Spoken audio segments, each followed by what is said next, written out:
Hey everyone, welcome back to the Green Street page. Today we're going to be starting from step one.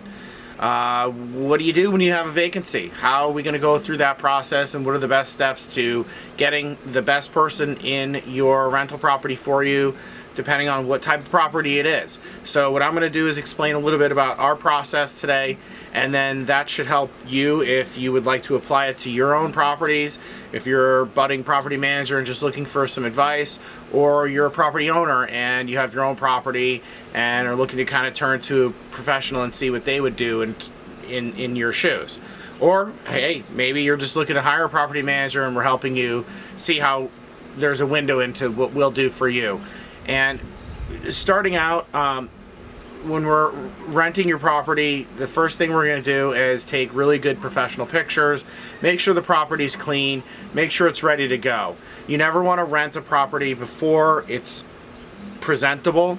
I think that if you're selling a property, then maybe you're selling a vision of what something could be. But when you're renting a property, you really ideally want to have it ready to go. You want to have it cleaned up. You want to have it painted. You want to have that shower head changed. You want to have that outlet cover changed. You don't want to have the smoke alarm beeping. You want the bad smell out of there. You want the carpet changed. All those things that you can address that if you were envisioning living in the property would be important to you. As prospective tenants come through, they're not necessarily going to see and or trust your vision. A lot of times people will think, okay, yeah, right, sure, they're going to fix this, they're going to paint that. Well, come moving day, maybe that's not the way it's going to be, and I'm still going to have some gaps in what I'm looking at. So that's what the tenant's going to be thinking. So you as the landlord, the property manager, are going to want to make sure you put your best foot forward from the beginning. Sometimes there are constraints, and those are things that we can get into, in further videos, and how to kind of manage the timing of things. Sometimes there's repairs that are happening that make it so that you need to get the property on sooner, and you're going to be able to present it in a great way. But in general, I'd say rule number one, make sure it's ready to go, make sure it's presentable, and ask yourself the question, would I live in this property? So then when you're taking your pictures, take the best pictures you can. If you have to use your iPhone or your Google phone, your Android, whatever it is, that can work. That's not a problem. But just make sure there's no people in those pictures. Make sure you're not taking a picture outside of a screen through a window. If there's a view, go take the picture out the window with no screen in front of it. Make sure if you're standing in a bathroom and you're trying to take a picture of it, or a bedroom, you're not in the mirror. You don't want any of those things to be in there. I've seen those things leak in many times, and they can definitely be frustrating. So that really be a good rule of thumb. Just take the best pictures you can. They don't have to be spectacular. Sometimes I like to crouch down in a corner and shoot up so that I can get a broader vision of the room. And that would be if I'm just using, like my iPhone or my Android or something like that doesn't have a good wide angle lens on it. Wide angle lenses in general will help you give a better presentation of a room. So that would be my first thing.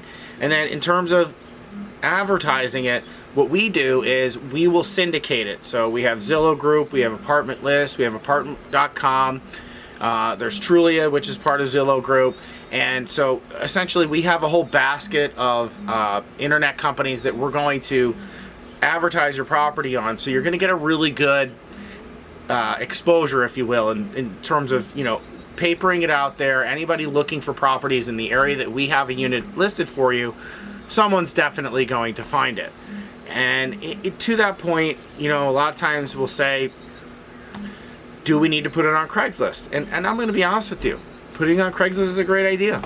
Really is. I mean, hey, you know what? It's simple, it's easy, it's free, it's cheap.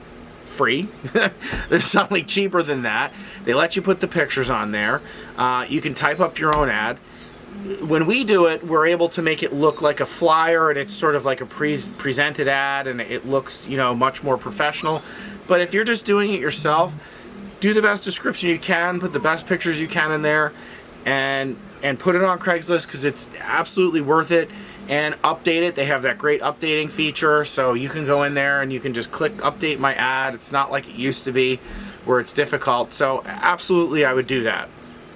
Which then brings me to the next question. Okay, should I put a for rent sign in my property? Should I put it out front? You know, what should I do? Should I have an open house? Is that something that's important? Okay, here's what I'm going to tell you.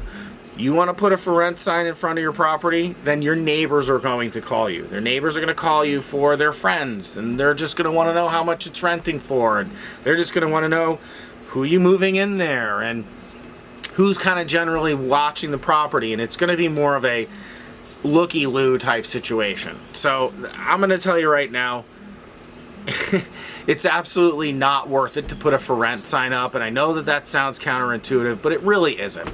And we could do that as Green Street. We could advertise ourselves more. We could put for rent signs out. We could put signs on our short-term vacation rentals and say, hey, look at me. But in general, that brings you the type of attention that is not necessarily what's going to save you time or bring you money, which is the whole point of this. So you don't want to waste your time, and you're trying to make the most money you can. So I would say that for rent signs, I do without them, unless an owner says, hey, I really want to have this, and then that's fine. And I field the calls from the neighbors and their friends and such, and we go down that road. So that's all good. Okay, so now the phone started ringing. What's going to happen next is the phone's going to start ringing, and if we've had it priced properly, and that's a whole nother conversation. I think I'll do that in another video. But once the phone starts ringing, and I'll kind of bring us to that point, we're really looking to interview your new tenants. We're looking to find out what their scenario is. And I think it's important for me to say at this day and age is that there's absolutely no discrimination as to who the person is, race, color, creed. You know, maybe you've had a conviction in the past, maybe you've had some credit troubles, but all of those things are going to weigh into the basket of how we're going to choose the tenant. And if we have the phone ringing, which we'll get into that pricing scenario in a future video as well, and how you do that, and when is the right time to move it, and how do you find your sweet spot. But I just think it's important to say that there's no discrimination in our process, but what we're really trying to do from the outset, and I'll finish this again, is we just want to interview you, we want to talk to you, we want to find the best scenario, the best fit for every property, because every property has a different sort of set of circumstances that go with it. So if you're doing this yourself and you've got it priced well and you've got it advertised well and the phone is ringing, and what's happening a lot of times is people will call you and say, hey, I just want to see it. And they sound really great in the first few seconds, but the best thing I can tell you to do, and again, we'll get into more of this in our future videos, and I'll kind of leave it at this, is just talk to them. Settle them down, calm them down, get them in a zone where you have the right to ask some questions about where they're at in life and what's going on, who they're going to be living with, who's going to be in your property, is there going to be an animal, are they the only ones that are trying to be on the lease, who's over 18, all those certain variables. And I think I'll save that for the next video, but hopefully this gave you guys a good window into just sort of how we start advertising your property and how to get best presented for the rental market. And we'll look forward to seeing you guys again. Have a good one.